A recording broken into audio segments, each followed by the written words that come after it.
Now, what we've got here is our really good friends. And when we put this together, we thought that we were only going to be able to have Sarah Prevost with us. So what a nice treat to have Linda Artisani join us too.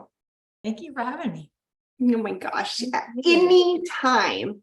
Heather was sharing earlier that this is your second time to be on Happy Hour. So yeah, thank you for coming back. Well, everybody knows that the firm spotlights are killer because we get to talk about the tech that's actually being used in our industry in our peers' firms. So that is what we're going to be talking about today. And most of everybody here on this call knows our two special guests, but we'll do an introduction here in just a moment. But they specialize in an industry that is unique. So it's the legal industry. So some of the apps that we're going to be talking about are specific to legal, but I would say the majority of them are not. And so it definitely will apply to everyone. But there's a lot of firms out there who do have a niche, and there's a lot of benefits to niching. So we probably will talk about some of that throughout. But Heather, would you like to introduce yourself? Yes, I probably know everyone on this call. And so hello to everyone. I see Kim there. Hey, Kim. And yes, so I'm Heather Satterley, and I am the Director of Education and Media at Woodard. I have been a practitioner for 30 years, if you can believe that. I don't feel like I could be a practitioner for 40 years, 30 years, definitely not 40 years. But yeah, like that's where I am. I've been an accountant like for a long time. And I shouldn't make a face like that because it's been wonderful, but I think it's the whole 30 years thing that I was like, whoa. But yeah, so I've been in the industry. I love technology. I love automation, and I love making my life easier so I can go do things like help clients and help other accounting professionals and play with my horse. So super excited to see all of you here. I love hanging out with you guys every couple of weeks. It's just the highlight of my life. So nice to be with friends. I love it that you're here, and I love it that you're my buddy. And for those of you who I don't know, my name is Liz Scott, and what I do during the day is I'm an accounting technology trainer. So I work with a lot of the apps and help them to create and design technology and training for all of you to be able to know how to get started and some of the tips about it. So it's a super fun job. Sarah Prevost, I adore you, and I'm so glad that you're here. Would you like to give just an introduction to yourself? Sure. I adore you both. The feelings are mutual. Sarah Prevost, I have been in our community for a while. I just haven't really done a stake in the claim of a niche until a couple of years ago. So I think that's what's kind of changed a little bit of who I am in this space. But I've been in the industry for about 20 something years, out on my own for a little over 8 years now this month. And I'm here in Oregon and Portland in this beautiful Northwest country, and just having a great time with my business partner, Linda Artisani over here. So yeah. Well, thank you. And Linda, you've got this beautiful background behind you, which you're always gorgeous. So that tranquil background, oh my gosh, I think I'm super jealous of your new office space. Welcome. Thank you. We, my decorations, courtesy of Hurricane Ian, I get to remodel and redo the decor when it all kind of got flooded. But one of my goal when I work with, actually have a decorator client, and we kind of swapped out services, and she said, you need blue. I'm like, why? She goes, it's a calming color. You need blue. So I went right for the blue, and yeah. And then kind of just really did Marie Kondo, like, no more crap. When we moved everything out, we're bringing it back in. Nope. We gave a lot of things to Goodwill. So that's nice. Yeah. I mean, that's hard to do though. Mm-hmm. Yeah, it is. And it was hard for my husband, but for me, it was very easy. I'm like, I don't want a lot of stuff in this house. It kind of does wear you down. It kind of drags your energy down. So kept it nice and simple and clean, and it actually makes you feel better. Less stuff, I hear you. I mean, I definitely would say that I agree. It's just a difficult place to get to. It is, but you know, an opportunity like we had with taking everything out, you just didn't want to bring it all back in. And some things were just not ready to bring in. So yeah, I mean, you can see from the slide, founder of Ottersani Accounting. Next year, I'll be 25 years. And then Proper Trust with Sarah that we met and we joined forces on, you know, I was already doing legal. She was starting to delve into it. And then we had a magical project via Lean Law, one of our favorite apps. They actually gave us a referral and it was a data migration that I don't want to say it went wrong because they're still our client today, but it was definitely something that Sarah and I had to work weekends on to get it accomplished. It was huge, good learning curve to get that one off the ground.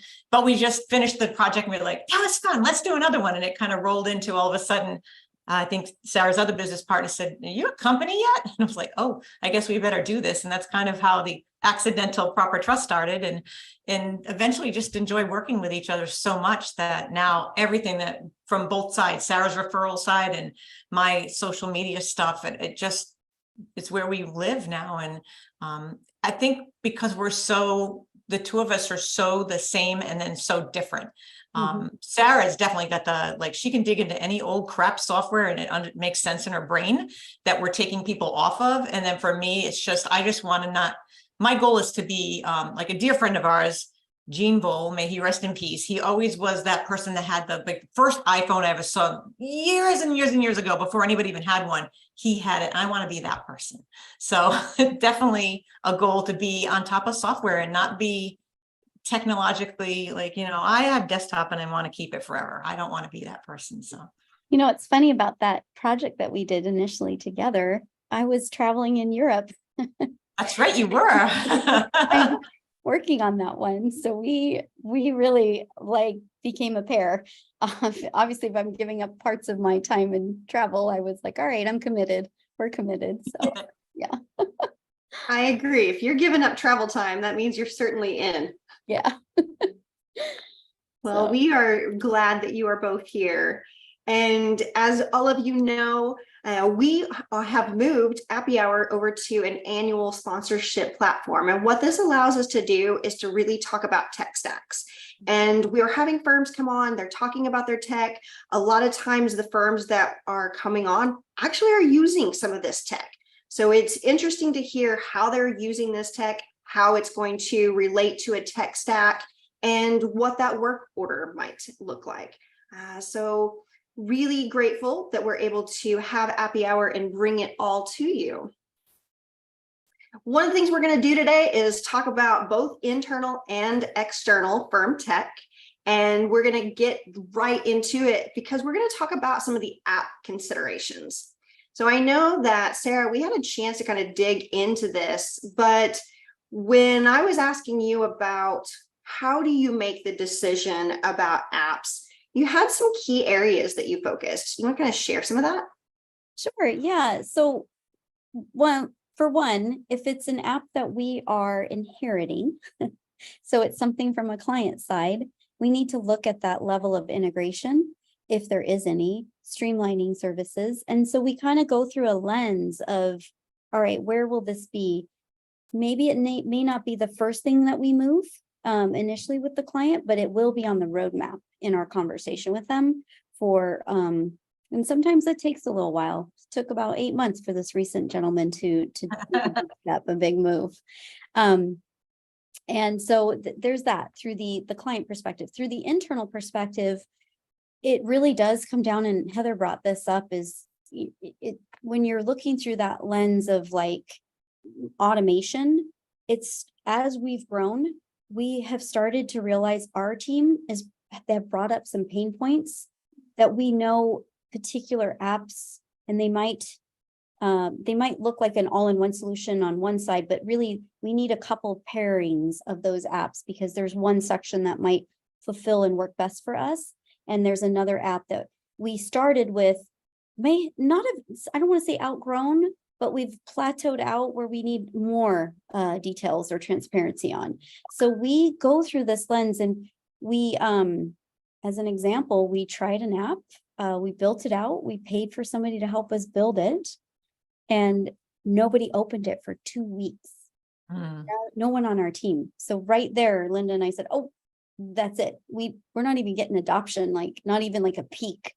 2 weeks worth of meetings, and we said, okay, switching gears, because clearly it wasn't going to work, and we weren't going to drag you into it. So we needed buy-in from the team.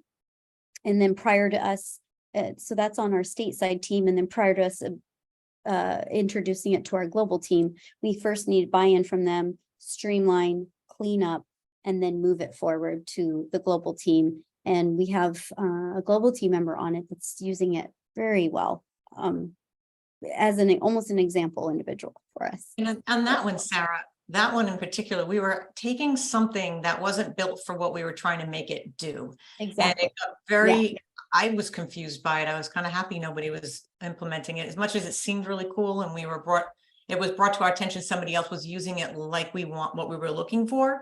It didn't work for our firm. And it came down to it. We spent a little bit of money, didn't spend too much time with it, I don't think, because we realized that nobody was using it.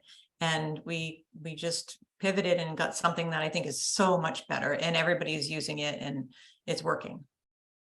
You know, it's interesting that you're talking about this unveiling of discovery of adoption, because that is a big part of it. You can think an app is super cool, but if your team isn't using it or your clients aren't using it, then it's a bit of a lost cause. And there's a bunch of different reasons why that can sometimes happen. Mm-hmm. Yeah, and we moved to Financial Sense. So I don't know if that's on your list, Sarah, but we moved to Financial Sense. It's been fantastic. I love it. We're fortunate we're able to hop off to some of these conferences and get to meet the folks behind it. Super guys that we get to meet in the team, and I'm sure there's ladies there too, but the people we met, and it's just nice to see the people behind the software too, and see that their excitement about where they're going with their product, especially with all the AI and everything that's coming on around the pike now. It's nice to see some of the things that they're looking for. Yeah, and Linda, you brought up a really good point, you know, the conferencing, that you get to meet a lot of those app vendors.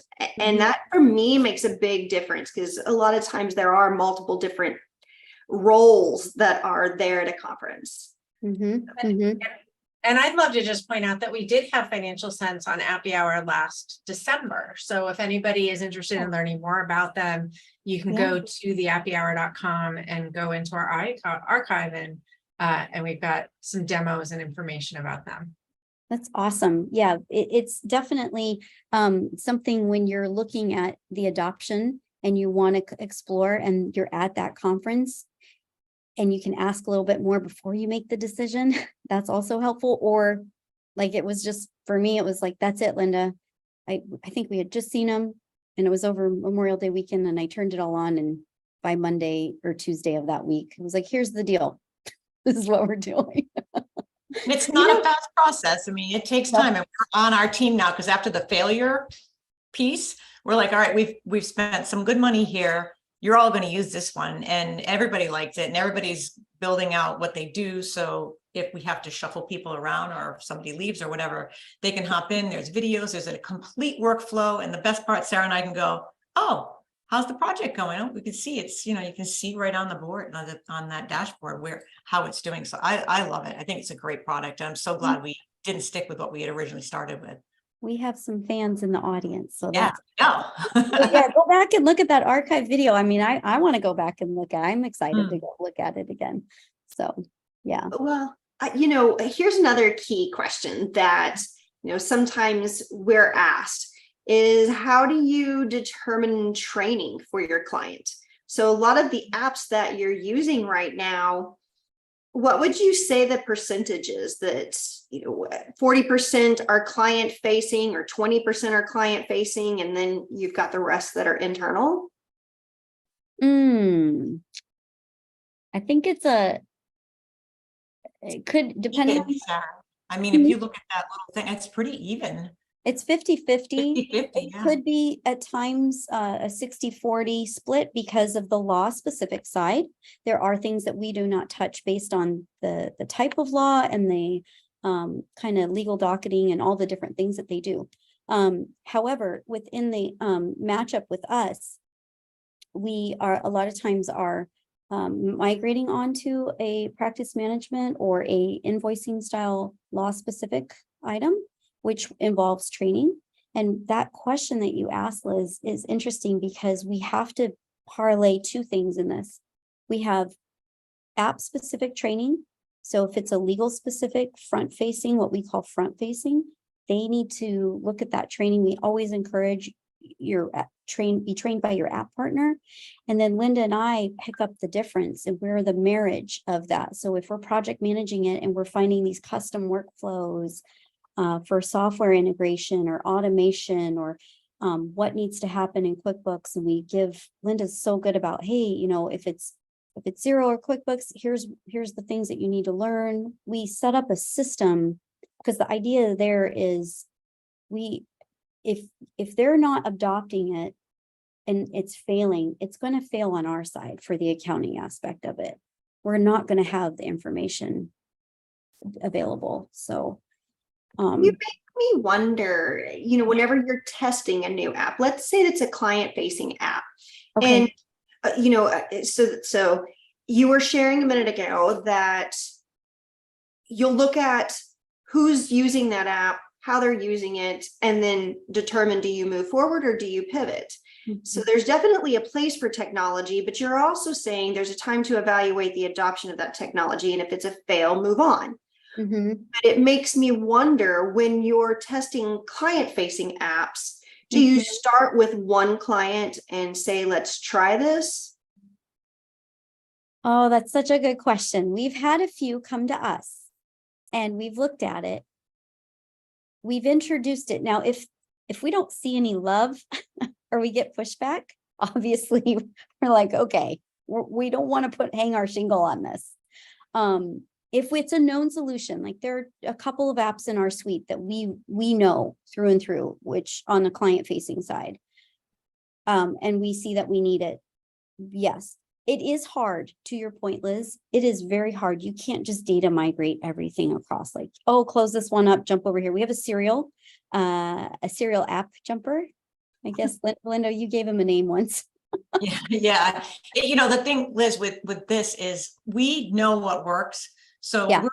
we're not letting them jump all over to other, if they come to us, pretty much our marketing is to the two that we like, Lean Law and Clio, when it comes to billing platforms. They come to us knowing that we're the experts in that, and then we get them into it because they're coming from some terrible product or some antiquated product, and we're going to get them more to modernize their firm. We don't really, you know, there's thousands of legal software out there, and maybe there is one better than that, but these two work so well with QuickBooks. We know they're the best, and they integrate the best. They don't break. They work the best. So I don't really want to, and our team knows it. So why would we want to, we can't be the expert in 1,000 of them. So why not really get our staff to know how to use the ones that we are confident are the best? But we, And you know, that takes me right back to that talking about niching. yes. You know, you're talking about the industry best. Well, you know that because you've niched in a particular industry. And we, It's the beauty of it's the beauty of it. And we do have a few, I don't want to say outlier apps, but some apps that have been brought to us because the client specifically wants it. We first say, you know, if that level of engagement, let us look at it first. Let us determine and vet what we need it to do to make sure it's the right fit. Because if we ultimately know that ledger system you're going to be on, we want to make sure it's going to do the things that we know are pain points.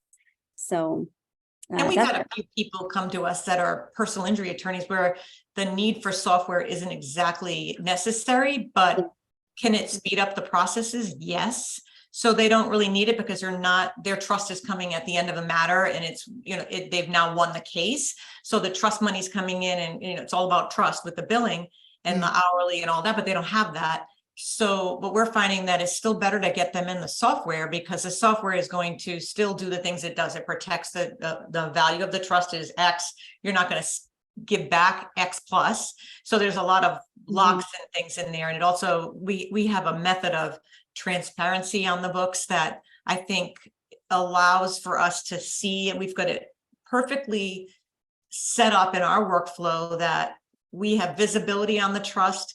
And if there is an audit, we have a system in place because we've been through so many audits now that we know what works for law firms. And I think that's the key part of all of this, is being in that niche. We know the things that are pain points and we know how to fix them and make it better for the client. Thank you for sharing those insights. I think that, everybody's always curious how you make some decisions.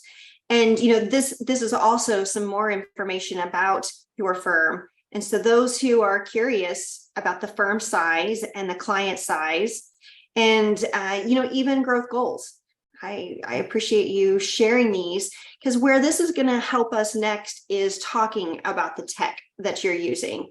And there's a lot of team members that are involved here. And that means that there's got to be a lot of transparency. I think that Sarah, you might have mentioned transparency earlier.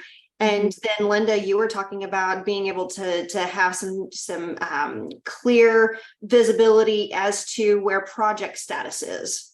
Yeah. For us, it's really important because this is a large firm now. It's kind of grown, and all of a sudden, like, gee, Sarah, look at this. And, that's literally how Sarah and I always have our head down. We don't do what I tell our clients to sometimes. And I'm like, I'll just shoot her the P&L, and I'm like, look at this, and kind of circle it, like, this is what we, here's our goal, look, it's right here. And and then Sarah raises her goal, and I'm like, that's not the point of the goal. But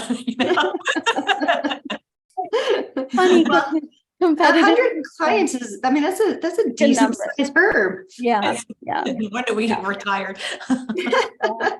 But we do have, to your point too, Liz, that you brought up is something that the beauty of having my mom and her sister work for us is they are the ones that have really touted the ownership part of it for our team. So you have a mature group saying to the other team, these are your clients as well, not just Linda and Sarah's. You own this as well. This is your process too. So we do our best, Linda and I do our best to honor, how do you want to identify this? What's the best workflow? And then we try to templatize or automate that. And we find benefits from maybe a client's custom workflow that might work best for somebody else. And that's the beauty of the niche, is that we're having this higher level viewpoint. And when we hear clients say things to us that are like, oh, this is a pain point, or consulting, or this or that. Well, we have a client over here that's doing X, Y, and Z. Does that sound like something you want to adopt?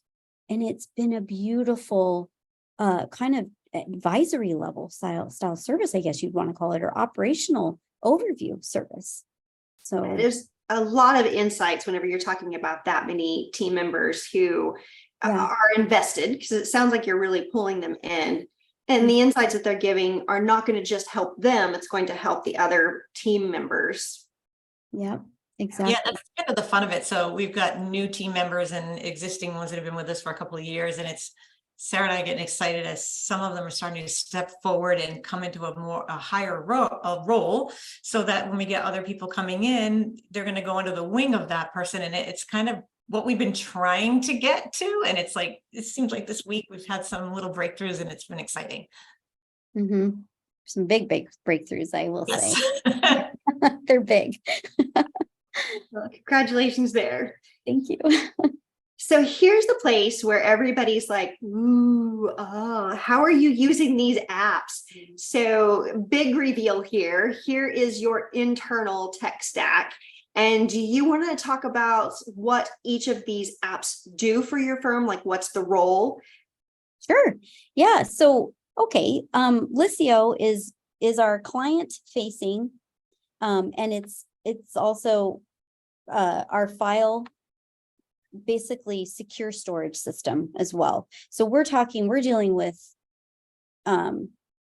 trust reports that need to go to a client. We're going to put that as a PDF in a locked style system onto this platform and message them. We're going to give them action items inside of there that are very specific. And it allows us to have that professional front end of that military grade security that we want. I mean, sure, we do have our Google Suite and our Google Docs and all those things, but we have a very formalized system that we've enjoyed and adopted for such a long time. Slack is twofold. A lot of times when we're dealing with teams, which we end up dealing with a lot of large teams, and Linda, chime in on this one because we've seen it work both ways for us.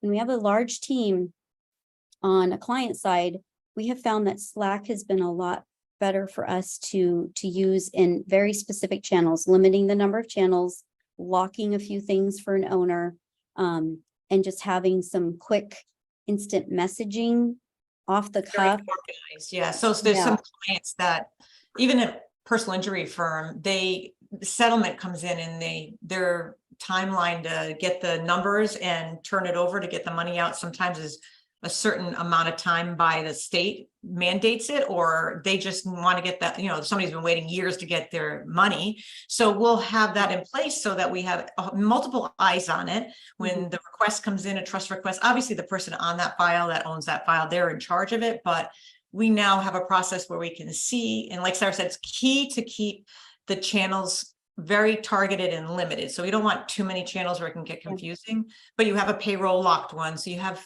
information in there for like owners to be able to tell us, this person I had to let go, this person was hired, just to let you know, so we can handle either the Gusto or the QuickBooks Online payroll side of it. It's important to have, and then sometimes we have just a channel for me, Sarah, and the owner, so that it's just private conversation that we just keep right there, because we can kind of both keep an eye on it, because she's West Coast, I'm East Coast, so eyes on. And then we also use it with our one of our teams that's global, so we use it also with the global team. And then Ignition, which I saw on one of your premier sponsors. So Ignition, we recently moved to Ignition, and I've adopted that and working through, because of the integration with Gusto and some of the other features that we needed, because we were finding our workflow was breaking and our automation wasn't working. And so we jumped ship and went there. We're predominantly Google Suite, although we do have to use the Microsoft side of things because of attorneys once in a while. Practice Protect, that has been an interesting one for us because of the fact that we can lock down our domains.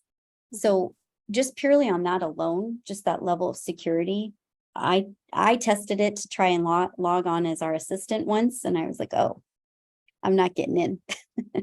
onboarding on Practice Protect, and we did it a while ago. We were early adopter. It was a little hard, but to their credit, they stuck with us, and their team that helps you through any little things is phenomenal. So you get great customer service with them. And like Sarah said, it's like a vault. And we need that with the size firm we have and the people we work with. We have to keep it protected. And we have a team member that goes to Japan, and we have to geo change her location. So she's there. We're keeping it secure for our client. Yeah, two of them actually. Yeah. So yeah, it's a great product.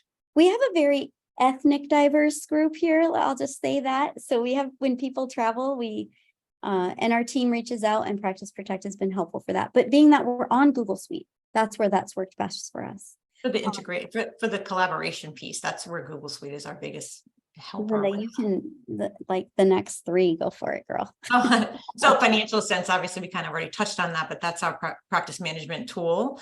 And we haven't really completely onboarded fully, but I know there's so much more that we can start to implement, but just getting it all built out and getting the little videos in there and getting things saved in there, like connections to our Google Suite stuff is important.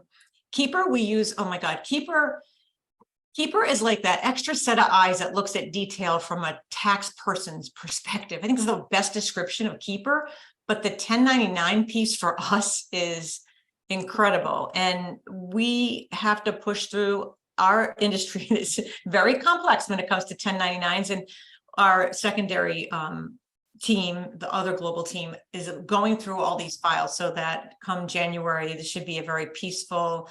I want Sarah to own with me when we get through to that section, because it's usually a very stressful time of year. And we're hoping, because we're on it constantly and they're updating it and we're getting stuff out to the client, we don't have the W-9s, and we can do it right inside a Keeper, and it gets, all that information gets pushed into QuickBooks. I mean, that piece alone is worth getting Keeper, but also for the fact that it looks at vendors and it picks up little minor errors that you might not pick up with a set of eyes, even in the bookkeeping review in QuickBooks. So that's also there. And then Publer is one that I got a long time ago that is like Hootsuite, but I can schedule all the all my social stuff, so it looks like I'm like a mad person every day posting, but it's actually all scheduled out and posting everywhere that I want it to. And it's a great software, and I got it on AppSumo, so I paid like nothing for it, but it's still a great software if you have to buy it straight up. It posts to Google, well, Google Business now. It's called Google Business. It posts to Google Business. So if you want to keep your Google Business page fresh, you can post to that on that one software. That I don't know if there's any other ones that post to Google Business. So you get little posts that you do, little social posts and sharing things. It actually posts to that too, on top of Twitter and all the other social media platforms. So it's a great software to have. Nice insight. Well, I'm sure there's several people here that look at this list of apps and they're thinking, those are some of the apps that we see in our space. And Financial Sense and Keeper, those are two that a lot of people have lots of questions. So you have shared some more details about those two and the relationship that you have with the way that you use them in your firm. So I won't keep us back from that. I'm going to go ahead and share this screen. And do you want to talk about how you use Financial Sense? Sure. Yeah. So we think of it right now. It's our overview. It tells us where projects are. It gives us insight of progression in a month per client. And if you can imagine, with this many team members, you need to see based on deadline dates. So whether those are internal deadline dates or external deadline dates. So for example, I'll give you one easy example is we have a compensation report that we committed to this client. It's due by the 12th. Regardless, because it's how those firm owners get paid. And I tell you what, on the 11th, they're writing us. So internally, that needs to be in Nicole, who's one of our account managers. It needs to be in her hands no later than the 10th. She needs at least 24 hours to review it. It's a huge, complex report, and she has to vet it. And then we send that out, and it takes a couple days just for the wires and all the different agreements between the three partners. So we said, okay, if we have that, who are those people that are on that same level within us on clientele base that need to have that same style of thing? So we've set this up with our due dates. So we have internal due dates and we have reminders that go out. And inside of Financial Sense, we also built it where, as Linda brought up, we have quick links to all the different Google Drives where we've got internal documents that we've saved. So for building reports per month, all of these little things that we need, we've got those in there so we can understand. And then from there, we dive in a little bit deeper and how we assign. So we do some billing for clients. It's very detailed. And inside of that has some strict deadlines. So we put those on there.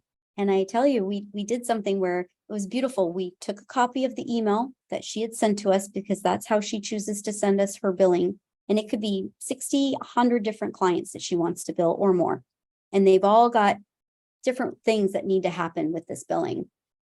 I copied it, dropped it in, it made the task, assigned it all very quickly. And I set a due date. There you go. The team member was on it and told me that due date really worked for her.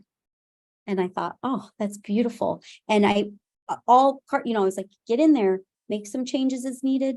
Give us feedback. We can create this template and move on and make some videos. We ask our team to make videos on things that they're doing that are very specific. If you're doing positive pay and it's a certain way with that client, make a video, have it on there. So when you're out of the office or on vacation or that oops moment happens, somebody else can pick it up and very quickly see it. And it's all internal inside of here and housed inside of here. So I just wanted to clarify. So you're using Financial Sense primarily for workflow? Workflow. You got it. Yes. And then the communication that you're using with Liscio, is that tied into Financial Sense? Linda did. Yes, it is a little bit. Linda made notes on the front end so you could understand where communication is primarily with the client. So Liscio will be, if we have one client that doesn't want to use anything else, just want her email, she just flat out said only in Liscio. It works for her. Okay, so that's the primary. And then some are Liscio, Slack, let's say, are the two. So depending on, so we'll list that out. So owner level is Liscio, team level is Slack for a client, let's say. Got it. So we will identify that. And what was nice about our workflow inside of this was we could, on the front end, I think, Linda, you did it on the main board. You identified the type of entity firm they are. So we have no oops on tax time. And then we identified the communication level, where those would sit. And so anyone could come in as a new person and we would explain this and help them with it. So I have to say thank you for providing those insights, because there is a lot that takes place, and understanding where you're managing it helps us for sure. Oh, good. Okay. Yeah. And then you want to talk about Keeper, because earlier I heard you giving them some praise. And so do you want to share how you're using Keeper? Yeah. So Keeper, there's a lot of workflow tools for both types of software between Financial Sense and Keeper. Keeper, we've done a lot of focus on, as Linda brought up, that really detailed view, expense inconsistencies. It's in our workflow in Financial Sense that says check Keeper for that, maybe that monthly review as part of the close for the month. You've got to check for expense inconsistencies, maybe new vendors, anybody that has no payees. Why are those lists? Because for 1099 purposes, and then also keeping up with our 1099 report, because it's kind of hellish for me in January as the main leader of that moment for us. And Linda, we do look at the reports. It's been very insightful internally for us to look at the numbers and kind of get a snap view. And then depending on the client, we'll share that. Depending on what it is that they want. We have a lot of customized things that we have to do, because each firm has its individual footprint, and they're not going to be so tailored to maybe a package that's designed with a simple footprint. We have to really be aware and cognizant of it, because we have a lot of personalities at the partnership level to be cognizant of. So. Heather, you threw something over into chat that was brilliant. Standardization is what we're trying to go for. Yeah. And listening to the law industry, there's a lot of complexities here. There are. Yeah, I mean, Ken had asked, and I loved his question, is like, as a new firm, what should you focus on? Should I implement this tech stack? What do I need? What do I really need? And I think that's a great question for all of us. And I think it would be really cool if we all went around, like the four of us, to say, if we were to do it again, when we were starting our firms, what would be the first thing that you would invest your money in? And, my answer to that was, I'll go first since I brought it up. My answer to that is, what's your biggest pain point? But it does come down to standardization. And so I would say it would be a task management system. Now, there's so many out there, right? There's, some that cost, hundreds of dollars a month, and there's some that are free. And I think if you're just starting out, I think you can do free. Because really if it's just you're just trying to document the processes as you go. Because the mistake that I made with my first accounting firm that I started back in 2004 was not documenting my processes.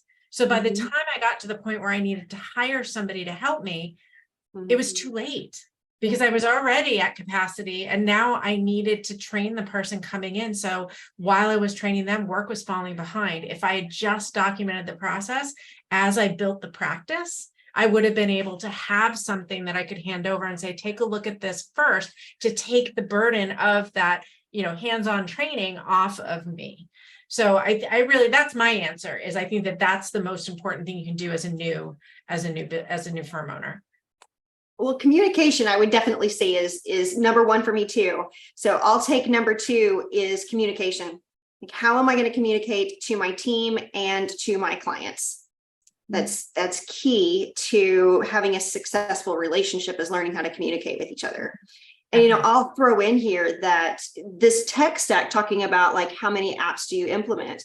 This tech stack has got some apps that some people might use Keeper for their workflow, because it does actually have that ability in here.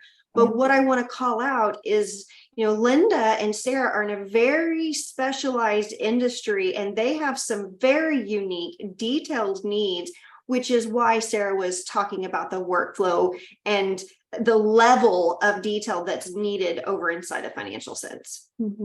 Yeah, and for us, and I think one thing I would invest in is probably Lisio, because of the fact it's really impressive to a client when you have that meeting. If you're trying to build your practice and you have that first meeting and you say to the client, you're meeting them and you say, look, we're going to start to ask for documents as we go through, and you're doing your file review.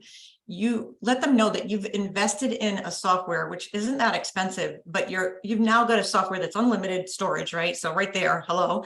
But also you're able to put them in a software that protects the client, and they really take that. I mean, I can tell you, I see their face shift and change when we tell them that we invest in this software because we believe in it, because it's got military grade security, and it allows us to text, and it's got a whole bunch of other things that come with it. But it's really a great software for that first impression when you're trying to build your practice. I think that that's something I wouldn't skimp on. But I mean, I started out, we had 17 hats for a very long time. Great software, not expensive. It's not Ignition. It doesn't do some of the things Ignition does, but it can get you by until you're ready. I think you have to make the decision too. Do you want to spend it and spend less money and build your practice and then move? Because now you have to move, right? As you grow into something else, you're moving over. I mean, we did it. It's doable, but it's, do you want to grow into something too? You have to kind of make those decisions on your own. Definitely. And Heather, you said it initially in the beginning. It was the same thing for us. We came to that crux moment where employee number 3 or 2 or 4, we're like, oh, whoa, we need some workflow. This is not working. And that's where our pain came in. And that's why we sort of double down in the internal conversation to what Liz was saying, is like, you need to have client communication as much as you need that back end. And so I happen to just fully agree. Their client hub is a great one too, that people love to use. When you're looking through the lens of the importance, it's important for protection for you, your liability, client communication, ease of use. So if you're going to adopt it, it's your ease of use. And then I do agree with the industry. So if you're a generalist, no problem there. Great. Pick something that works, that can suit that and support you. If you're in a niche, obviously you're going to want to get into those different groups or look through the archives of, this particular happy hour to see what are people using in that niche to support you and move you forward. And so definitely from the lens of a client perspective, what does that look like? Are you protecting me? I'm making a choice to do business with you. Are you protecting me? And then how can I potentially grow? Because I've been that solo single one and going, oh God, am I using a piece of paper to write all these notes on and then do what with them later? What notebook is that in? I have 5 colored notebooks. I think a lot of us are in the place where Heather just said herself. I mean, we didn't get down the road. We didn't plan for it. We didn't get it all set up. And if you can learn from what we just said and maybe do that on your side, yay. Well, and a lot of these apps that we're talking about do multiple different things. And that's why it's always fascinating to hear how you use Keeper, how you use Financial Sense. Somebody else was talking about Client Hub. We're going to have Client Hub on, I think, at the next episode. So in 2 weeks, is that right, Heather? We're having them on. Sharon Fuller will join us. She uses Client Hub. And so she's going to be on sharing her tech stack on September 12th. And then we're doing a deep dive into Client Hub on October 10th. So you're going to have 2 opportunities. One, you'll be able to see a practitioner is actually using it. And then you'll be able to do a deep dive with, with us on the 10th. So. And Judy is going to be with us. And Judy. Yes. No, it'll be really fun. I love Judy. That's exciting. Yeah. I think so too. Well, I'm going to advance us because I think that everybody's going to be equally as interested in your external apps. And so do you want to talk through some of these apps that you use? Well, Linda, do you want me to run with this or do you want to Go for it, Sarah? Ledger system. Okay, so between QuickBooks Online and Xero, depends on the firm. Depends, you're coming out of spreadsheets and your complexity, we need to make a decision on what works best. And a lot of times that is a client choice as well, not just our decision. When you are a mid-market firm, QuickBooks Online is where we have to be because we're always in advance. We have a lot of them in advanced. Yeah, you agree, Linda? Okay, yeah. Mhm. Yeah, no, advanced, definitely. We're not in the other ones. It doesn't work for us. For the features, but also we're capped at the chart of accounts, and we have that ledger view of all of advanced. I mean, with the liability accounts, so we have to be in advance, but I don't even know if I could work in the other products anymore because we need all the other extra features that go along with it. Along with it, yeah. And then Dexton Relay, we've built a workflow for ourselves that works this way, and clients are fine with it. We just move along. And then, so we use Dex for receipt or accounts payable or anything. Like if that's where you want your bank statements to be, obviously we start off with, if you want us to pay your bills, this is how we're going to run this. And we have a workflow that leads us into Relay. And then from there, we pay your bills through there. And then on the client based side, I don't remember what that was. Clio and Lean Law. What was that? Clio and Lean Law. Clio and Lean Law. That's what that. Okay, thank you. That's what that was. So those are the two specific ones that I've been a long time certified Clio user. We're both certified in Lean Law. Those are the two that practice management to that legal side or practice industry specific. And then we have Gusto, and we do have QuickBooks Payroll too. So when it's needed or when it's discussed, it just depends also on the client. But if you're asking to make a change, that is not the first thing we change. We look at the hierarchy. It's like a hierarchy map of, okay, you came to us for this. We'll start here. It might be a year later, or it may just remain. Maybe the product's improved enough and we just stay where we are. But externally, these are the apps that we have the most interaction with and done the most with. So, you know what I find interesting here is that there's so many repeats in a lot of our firm spotlights. There's a lot of these apps that, Heather and I see again and again. And anytime that I see some of our industry leaders using certain apps, they get my attention. Mhm. So I would definitely recommend to all of our viewers here to pay attention to these lists that are coming on these firm spotlights. And apps that previously didn't catch my attention are catching my attention just because of the repeat in the users that we're seeing. I completely agree. I feel that way too. Sometimes I'm like, oh, I could scroll everywhere. Well, and one of them that we're seeing over and over again is Relay. Relay has certainly made a big impact in our industry. And I do think that it's hard, we talk about going down that app exhaustion or app overload.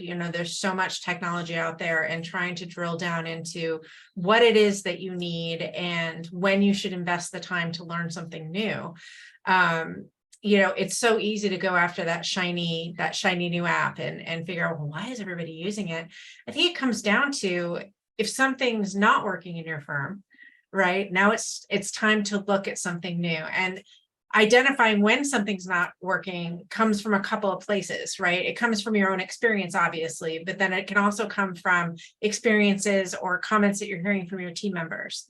It can come from watching the productivity of yourself or your team change, right? And it can also be the client experience, right? So all of those are things that you really need to watch for. And sometimes we let it go too long.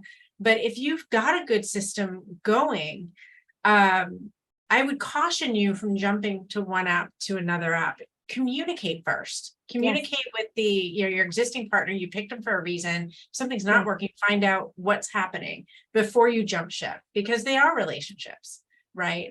So but I agree with what you said, Liz, 100%, that when you see other, more than one person using the same thing, that gets my eyebrow going too. Mhm. But I always have to stop myself and go, okay, is what I'm using working? And if it is, probably don't need to go any further than that. I love that you said that because as a longtime Listio user, I've been on that platform since 2017. Gusto the same. Those are my early adoptions for myself. And they're both working to something. It's a relationship. It's my relationship and it means a lot to me. And I approach it that way. And similar, it's what works for me. It may not work for somebody else, and that's okay. I'm not going to swoon you over. Right. Like Ignition worked for it. It was a long haul. I mean, Linda and I mean, it was hard, but we had to make a decision that worked for our automation workflow. It wasn't easy. We had our 17 hats. We're both legacy users on it, independently and jointly. I struggled with learning that product because it was a lot of things that I lost when I switched over to Ignition. I lost a lot of my customizing pieces, and I know they're working on it, but to their credit, I don't know if they liked meeting with me, but they stayed with me and got me and Sarah, and we met them at the conference and went over a couple of things we were looking at, and they were very patient, stayed with us. So they really, kudos to them for sticking with me, complaining about every little thing that I thought should have been in their product and what they could make it be better. But and what Sarah and I do with this, a lot of the things that we have in our software, because you can see we have QuickBooks Payroll, Gusto Payroll. I prefer QuickBooks Online Payroll. Sarah prefers the Gusto Payroll. I prefer QuickBooks Online Advanced, and we do that with most of our clients. There's not that many in Xero, but she likes Xero, and she likes Clio. Xero works great. I love Lean Law better than Clio. I mean, it's just my personal preference. I like the way it ports in automatically into the chart of accounts. But I also see the value in Clio, because Clio is also a software that majority of the clients are already in it or have used it, and it's easier to get them over, and they need the practice management, which is not in Lean Law.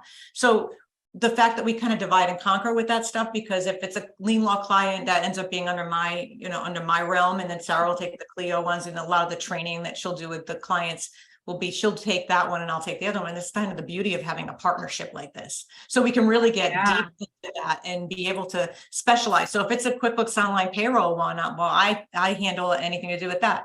If it's Gusto, it's Sarah. So it works that way. And it's been great because we kind of expanded that field, Yeah. Well, that means that, different apps work for different people, and that's okay. Yes. And, one of the conversations that we're having over in chat right now is, the need that you have is very robust because of the industry specifics. So we are seeing some apps here that do similar things, and not everybody's going to need those apps.